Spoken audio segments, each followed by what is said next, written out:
Vamos à segunda parte do nosso exercício de prática em saúde baseado em evidências, em que nós avaliamos meios de compressão para prevenir a síndrome pós-trombótica.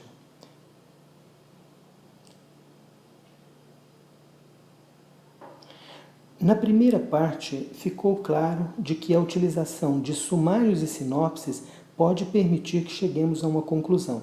No entanto, vamos fazer aqui um exercício como se nós estivéssemos em dezembro de 2013, quando o estudo tinha acabado de sair, então vamos fazer uma análise crítica desse estudo.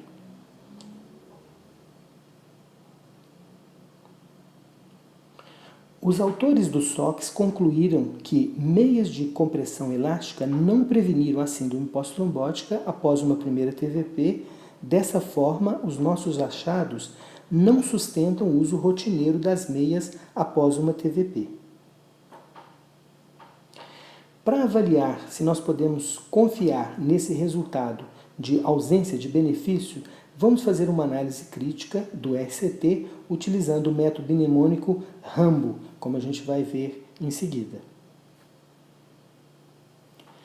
Então, o checklist seria se o estudo é randomizado, se os pacientes são representativos, se a alocação foi oculta, se a análise foi feita na intenção de tratar, se o prognóstico inicial era semelhante, se as cointervenções e as perdas foram balanceadas e pequenas, se desfechos importantes foram medidos e, de preferência, que as medidas tenham sido feitas de modo cego ou de desfechos bem objetivos. Então, os pacientes são representativos? Bom, eles vieram de 24 centros americanos e canadenses, foram recrutados de 2004 a 2010, portanto, receberam aí um tratamento moderno, parecido com o que nós fazemos hoje. Esses pacientes, os 800 pacientes vieram de 4.000 potenciais candidatos. Será então que eles são muito selecionados? Bom, os motivos para a exclusão estão no diagrama consorte. As exclusões foram todas justificadas, a grande maioria por não consentimento ou incapacidade de consentir, ou então pelos critérios de exclusão pré-especificados. Os critérios de exclusão pré-especificados foram contraindicação à meia, por qualquer razão, expectativa de vida baixa, uma inacessibilidade geográfica para segmento ou os pacientes submetidos a trombólise. E o critério de inclusão era bem simples, que era o primeiro episódio de TVP proximal sintomática confirmada por ultrassom nos últimos 14 dias, com ou sem TVP distal ou embolia pulmonar. Os pacientes foram randomizados com alocação oculta, cegamento de participantes profissionais e avaliadores. A distribuição foi feita de modo aleatório, usando um sistema informatizado online, que não permitia nenhuma interferência dos investigadores, portanto uma alocação oculta. As meias de compressão, intervenção e as meias placebo eram idênticas e foram enviadas diretamente para o paciente pelo correio. Os pacientes, os profissionais e os avaliadores foram mantidos cegos e a análise foi feita na intenção de tratar. Então, até aqui, nós estamos identificando um baixo risco de viés. Vamos dar uma conferida no prognóstico inicial dos pacientes para avaliar se esse prognóstico era semelhante nos dois grupos. Isso está claro na tabela 1, com relação a grupos etários, pacientes ambulatoriais, ao índice de massa corporal, que foi em torno de 29, a TVP proximal ou distal e a gravidade da síndrome pós-trombótica avaliada pelo score de Villalta no início do estudo. Fatores de risco para TVP e o tratamento inicial também foram semelhantes. Vamos passar agora para as cointervenções e as perdas.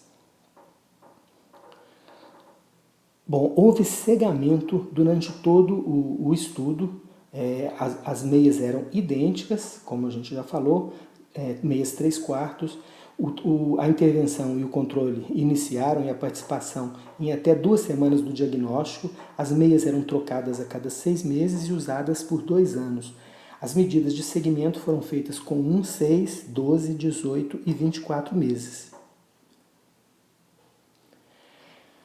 Para ter certeza que o cegamento realmente foi mantido durante o estudo, Pacientes, enfermeiros e investigadores foram perguntados sobre qual meia que o paciente estava usando. E é interessante perceber que a maioria não acertou qual meia que o paciente estava utilizando, se a meia da intervenção, se a meia placebo. É um fato curioso, mas provavelmente porque o paciente às vezes não conhecia a outra meia e porque os investigadores e os enfermeiros não queriam aí se envolver para saber qual grupo o paciente estava. Sobre as cointervenções e as perdas medidas aí durante o estudo, o comparecimento a visitas planejadas foi semelhante, os pacientes eram incentivados a permanecerem ativos, o tratamento foi parecido, 80% dos pacientes utilizaram anticoagulação oral com varfarin. Uma falha do estudo é que o tempo na faixa terapêutica não foi medido um procedimento habitual na anticoagulação pelo varfarin. Uma anticoagulação de qualidade é fundamental que os pacientes permaneçam no mínimo 60% do tempo na faixa terapêutica da anticoagulação. A duração do tratamento foi parecida, em torno de 6 meses. Com relação à adesão ao tratamento, houve uma baixa adesão. A adesão foi definida como o uso das meias por 3 dias ou mais por semana. Essa adesão foi decrescente, ela começou com 86% em um mês e caiu para 55% em 2 anos. No entanto, essa baixa adesão foi balanceada, ou seja, semelhante nos dois grupos, intervenção e controle. Houve perda de segmento de 14%. Essa perda de segmento preocupante foi avaliada comparando os resultados da análise na intenção de tratar e da análise por protocolo, que tinha sido pré-planejada. Ou seja, os pacientes foram analisados nos grupos originais da distribuição aleatória ou nos grupos que eles realmente permaneceram durante o estudo, ou seja, se houve crossover, se houve desistência, os pacientes eram avaliados no grupo real. Não houve diferença, isso sugere que a perda de segmento foi balanceada e que não tenha interferido muito nos resultados dos estudos, do estudo em questão. A baixa adesão, a adesão foi definida como o uso por 3 dias ou mais. Então, até aqui, nós temos uma preocupação com as perdas. Vamos dar uma conferida nos desfechos aí que foram medidos. O desfecho primário foi definido aí pelos critérios de Ginsberg para diagnóstico da síndrome pós-trombótica, e os desfechos secundários, uma outra escala que avalia a gravidade, a escala de Villalta, a presença de úlceras de pressão, de tromboembolia recorrente, de eventos adversos, de refluxo venoso valvular e a qualidade de vida.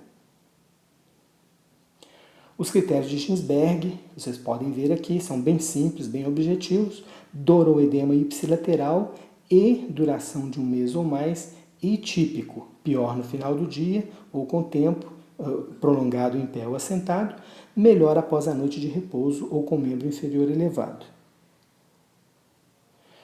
Os critérios de Villalta, a escala de Villalta para avaliar a gravidade, levam em consideração a gravidade dos sintomas, de sinais clínicos e a presença ou não de úlceras venosas. Então, a baixa adesão e as perdas, será que elas comprometem a validade interna desse estudo? Aparentemente o estudo é de boa qualidade e provavelmente o risco de viés ainda permanece baixo. Vamos então dar uma conferida no impacto, já sabendo que não houve diferença, que não houve efeito detectado aí, com a intervenção. A gente vê isso pelo hazard ratio, essa medida relativa aí do risco que passou pela igualdade. Então, o intervalo de confiança aí passou pela igualdade, não houve diferença. É interessante ver na tabela que o desfecho secundário síndrome pós-trombótica grave, avaliada pelo Villalta, também não teve diferença e foi até um pouquinho maior no grupo das meias ativas, 7,5 contra 5,8.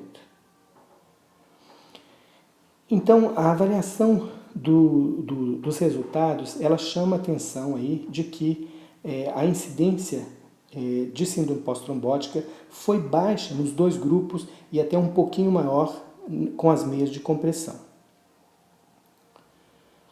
Então essa incidência foi bem menor do que os 25% ou 50% relatados em muitos estudos. Será que em alguns subgrupos, será que alguns pacientes poderiam ter um resultado diferente? Isso foi avaliado, como pode ser visto nesse forest plot. Então não há diferenças, não há heterogeneidade entre os efeitos nos diferentes subgrupos definidos por sexo, por índice de massa corporal, por idade ou por TVP proximal ou distal. Então, a baixa adesão e as perdas não comprometem, mas reavaliando o estudo, há uma dúvida se esses pacientes são representativos mesmo do mundo real, dada a baixa incidência de síndrome pós-trombótica. Então nós ficamos aqui com o nosso checklist dessa forma, mas ainda assim podemos dizer que o risco de viés é baixo.